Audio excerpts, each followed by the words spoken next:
Hello दोस्तों, नमस्कार। एक बार फिर से मेरे यूट्यूब चैनल पर आपका स्वागत है। आशा करता हूं कि आप सभी लोग बढ़िया होंगे। तो आज की क्लास में हम क्या पढ़ने वाले हैं, the new classical macro economics. तो आज की क्लास में हम नव क्लासिकी समष्टि अर्थशास्त्र के बारे में पढ़ने वाले हैं। यह हमारा इकोनॉमिक्स का काफ़ी अच्छा टॉपिक है और यहाँ से अच्छे क्वेश्चन भी बनते हैं। तो मुख्य रूप से जैसे UGC NET economics, RPSC first grade economics या PGT exam, assistant professor exam आदि काफ़ी सारे एग्ज़ाम के लिए काफ़ी इंपॉर्टेंट टॉपिक है ये, और यहाँ से अच्छे क्वेश्चन बनते हैं।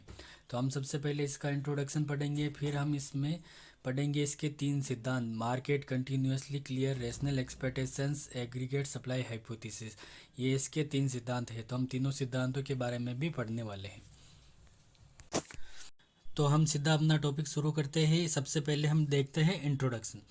देखिए, न्यू क्लासिकी समष्टि अर्थशास्त्र क्लासिकी विचारधारा के दृष्टिकोण से समष्टि आर्थिक स्थिरीकरण नीति की भूमिका के विषय में केंद्रवादी और मुद्रावादी विचारों को अस्वीकृत करने तथा उनमें सुधार करने का एक प्रयास है। देखिए, हमारा जो न्यू क्लासिकल समष्टि अर्थशास्त्र है वह क्लासिकी विचारधारा के दृष्टिकोण का ही उपयोग करता है, और यह केंद्रवादी और मुद्रावादी की आलोचना पर आधारित है। केंद्रवादी और मुद्रावादी विचारों की आलोचना पर आधारित है। देखिए, आर्थिक स्थिरीकरण यानी अर्थव्यवस्था में स्थिरता के लिए जो भी नीतियाँ होती है, मौद्रिक नीति और राजकोषीय नीति, तो उसमें उसके संबंध में जो भी केंद्रवादी और मुद्रावादी विचार है उनको ये क्या करता है, अस्वीकार करता है और उसमें सुधार करता है। अब देखिए, अर्थव्यवस्था की स्थिरता के लिए केंद्रवादी विचार क्या थे। तो अर्थव्यवस्था की स्थिरता के लिए केंद्रवादी विचार थे कि नीति में राजकोषीय और मौद्रिक दोनों नीतियों के प्रयोग पर बल देते थे केंद्रीय अर्थशास्त्री, जबकि मुद्रावादी दोनों की अपेक्षा करते हैं। तो इन्हीं में क्या किया, न्यू क्लासिकल ने सुधार किया है। अब देखिए, केंद्रवादी अर्थशास्त्रियों की क्या मान्यता थी, या केंद्रवादी आर्थिक स्थिरता के लिए क्या क्या मानते थे। तो देखिए, सबसे पहले केंद्रवादी विचार देखते हैं। तो देखिए, केंद्रीय अर्थशास्त्री अर्थव्यवस्था की स्थिरता के लिए राजकोषीय और मौद्रिक दोनों नीतियों के समर्थक थे। केंद्रीय अर्थशास्त्री दोनों नीतियों के समर्थक थे। वे सक्रिय हस्तक्षेपवादी राजकोषीय मौद्रिक नीतियों के पक्ष में थे। अब देखिए, वे दोनों नीतियों को एक दूसरे का पूरक मानते हैं, यानी केंद्रवादी दोनों नीतियों, राजकोषीय और मौद्रिक दोनों नीतियों को एक दूसरे के पूरक मानते हैं। वे रिसेशन यानी मंदी को नियंत्रित करने के लिए विस्तारवादी राजकोषीय नीति पर अधिक निर्भर रहते हैं। जो हमारे केंद्रीय अर्थशास्त्री है वह क्या मानते हैं कि रिसेशन से निकालने के लिए यानी मंदी से निकालने के लिए इकोनॉमी में विस्तारवादी राजकोषीय नीति का उपयोग करना चाहिए। अब विस्तारवादी राजकोषीय नीति का मतलब क्या है, गवर्नमेंट एक्सपेंडिचर यानी डेल्टा जी में वृद्धि करनी चाहिए। और स्फीति है तो स्फीति को नियंत्रित करने के लिए मौद्रिक नीति के साथ अस्फीतिकारी राजकोषीय नीति को जोड़ देते हैं, यानी स्फीति को नियंत्रित करने के लिए मौद्रिक और दोनों राजकोषीय दोनों नीतियों के प्रयोग पर बल देते हैं। तो ये हमारे केंद्रवादी विचार थे।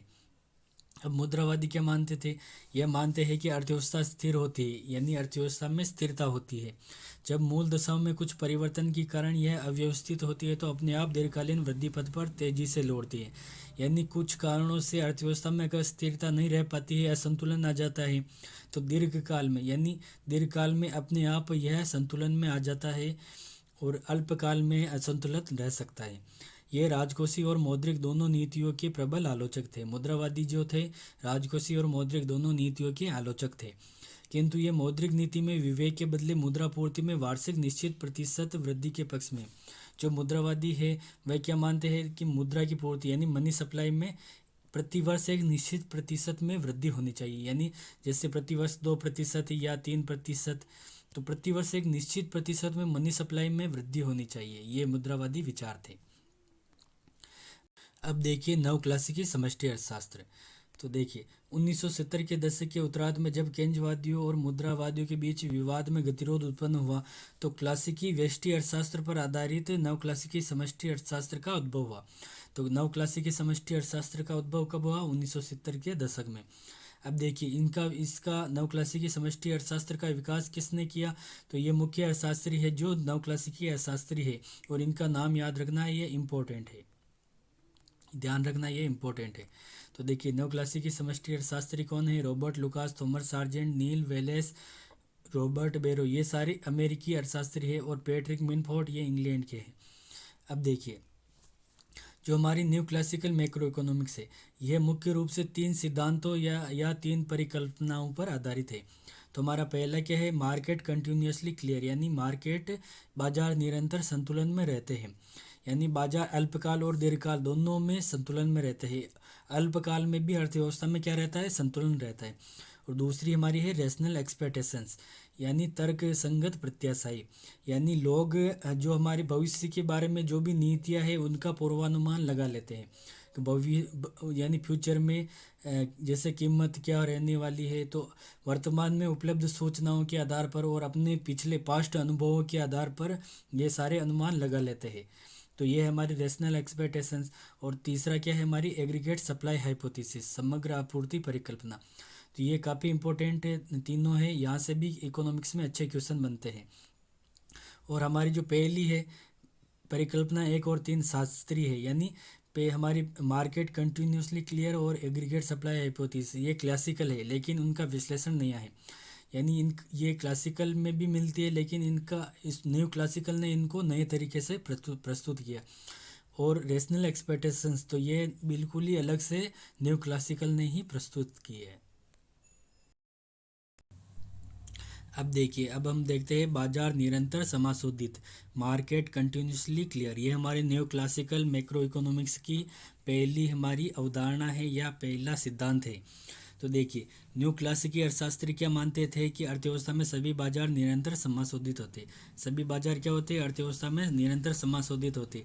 तो अर्थव्यवस्था में बाजारों में अल्पकाल में भी क्या होता है, समायोजन होता है या समाशोधन होता है, जिससे कि क्या होता है, अल्पकाल और दीर्घकाल दोनों अवधियों में अर्थव्यवस्था किस में होती है, संतुलन की स्थिति में होती है। देखिए, बाजारों को समाशोधित किस प्रकार किया जाता है। बाजारों को समाशोधित करने के लिए कीमतें और मजदूरी तत्काल ही समायोजित होती है। तो न्यू क्लासिकल इकोनॉमिक्स क्या मानते हैं कि कीमतें और मजदूरी में क्या होता है, तत्काल ही समायोजन होता है, इसमें समय नहीं लगता है, बिल्कुल तत्काल तुरंत समायोजन होता है। अगर अर्थव्यवस्था में किसी भी प्रकार का असंतुलन होता है तो कीमतें और मजदूरी तत्काल ही परिवर्तित होकर संतुलन स्थापित कर देती है। इसलिए अर्थव्यवस्था में अल्पकाल में भी संतुलन होता है और दीर्घकाल में भी संतुलन होता है। अब देखिए, अल्पकाल में भी असंतुलन नहीं होता है, क्योंकि कीमत और मजदूरी समायोजन प्रायः तत्काल ही होते हैं। अर्थव्यवस्था में चाहे किसी भी स्तर की बेरोजगारी हो, यह ऐच्छिक बेरोजगारी या बेरोजगारी की प्राकृतिक दर होती, यानी अर्थव्यवस्था में अगर किसी भी प्रकार की बेरोजगारी है तो वह किस प्रकार की होगी, वह ऐच्छिक बेरोजगारी होगी, यानी अनैच्छिक बेरोजगारी नहीं होती है अर्थव्यवस्था में।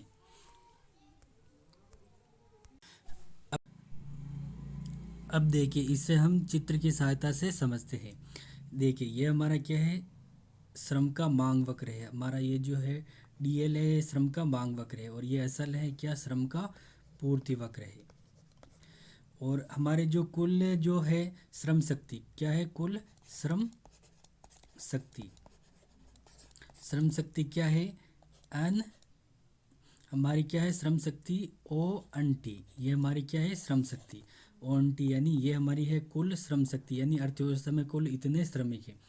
अब देखिए, अब हम देखते हैं कि हमारा संतुलन कहाँ पर है। श्रम का मांग और पूर्ति वक्र एक दूसरे को ई बिंदु पर काटते हैं। तो हमारा ई बिंदु पर संतुलन है, जहाँ पर हमारा क्या है, ओ डब्ल्यू हमारी क्या है, वेज रेट यानी मजदूरी दर है, और श्रम रोजगार पर लगे श्रमिकों की संख्या क्या है, ओ एन, ये इतने श्रमिक हमारे रोजगार पर लगे हैं। पर हमारी बेरोजगारी क्या है इकोनॉमी में, एन एन टी, ये हमारी एन एन टी, हमारी इकोनॉमी में इतने श्रमिक क्या है, बेरोजगार है। पर ये बेरोजगार किस कारण से है, ये बेरोजगार है स्वेच्छा से, स्वेच्छा से बेरोजगार है, क्योंकि ये जो है इतने मजदूर एन एन टी, ये जो है ये देखिए अधिक मजदूरी की मांग कर रहे हैं, ये डब्ल्यू से अधिक मजदूरी की मांग कर रहे हैं, ये ओ डब्ल्यू मजदूरी दर पर कार्य करना नहीं चाहते, इसलिए ये क्या है, स्वेच्छा से बेरोजगार है। ये जो श्रमिक है, ये जो इतने जो श्रमिक है, ये क्या है, संतुलन जो कीमत संतुलन मजदूरी दर है उससे अधिक मजदूरी की मांग करते हैं, इसलिए ये बेरोजगार है। जबकि इस प्रकार हम कह सकते हैं कि नव क्लासिकल अर्थशास्त्री क्या मानते हैं कि अर्थव्यवस्था में जितनी भी बेरोजगारी होती है वह केवल क्या होती है, स्वैच्छिक बेरोजगारी होती है, अर्थव्यवस्था में बेरोजगारी नहीं होती है बाकी।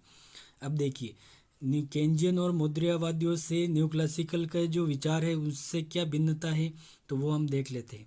देखिए, बाजारों में संतुलन को लेकर बाजारों में संतुलन को लेकर नए शास्त्रीय अर्थशास्त्री केंजिन और मुद्रावादियों से भिन्न मत रखते। देखिए, किंजवादी क्या मत रखते हैं कि कीमत धीमी कीमत समायोजन के कारण बाजार में संतुलन नहीं हो सकते हैं, तो अर्थव्यवस्था असंतुलन की स्थिति में रह सकती है। तो किंजवादियों के अनुसार क्या है, अर्थव्यवस्था असंतुलन की स्थिति में रह सकती है, क्योंकि कीमत समायोजन क्या होते हैं, धीमी गति से होते हैं, यानी कीमत और मजदूरी जो होते हैं वह फ्लेक्सिबल नहीं होते, इस कारण से अर्थव्यवस्था में असंतुलन की स्थिति रह सकती है। और मुद्रावादी क्या मानते हैं कि मुद्रावादी मान लेते हैं कि बाजारों में संतुलन की प्रवृत्ति है, कीमतें मजदूरी काफ़ी लचीले है। तो मुद्रावादी कीमतों और मजदूरी को फ्लेक्सिबल मानते हैं, इसलिए अर्थव्यवस्था अल्पावधि में अस्थायी रूप से असंतुलन की स्थिति में रह सकती है और लंबे समय में संतुलन प्राप्त कर लेती है। तो मुद्रावादी क्या मानते हैं कि अर्थव्यवस्था असंतुलन की स्थिति में अल्पकाल में असंतुलन की स्थिति में रह सकते हैं, लेकिन दीर्घकाल में संतुलन प्राप्त कर लेती है। और किंजवादी न्यू क्लासिकल क्या मानते हैं कि अर्थव्यवस्था अल्पकाल और दीर्घकाल दोनों अवधियों में क्या होती है, हमेशा संतुलन की स्थिति में रहती है। इस प्रकार न्यू क्लासिकल विचारधारा केंजियन और मुद्रावादियों से भिन्नता रखती है। तो ये क्या थी, ये हमारी बाजार मार्केट क्लियरेंस था। अब हम आगे की क्लास में हम क्या पढ़ेंगे, रेशनल एक्सपेक्टेशंस के बारे में पढ़ने वाले हैं, जो कि हमारा काफ़ी अच्छी क्लास होगी। तो आज की क्लास में इतना ही है, और अगर आपको क्लास अच्छी लगी है तो चैनल को सब्सक्राइब कीजिए और चैनल पर बने रहिए, आपको अच्छी अच्छी क्लासें मिलती रहेगी आगे भी। और वीडियो देखने के लिए आपका धन्यवाद।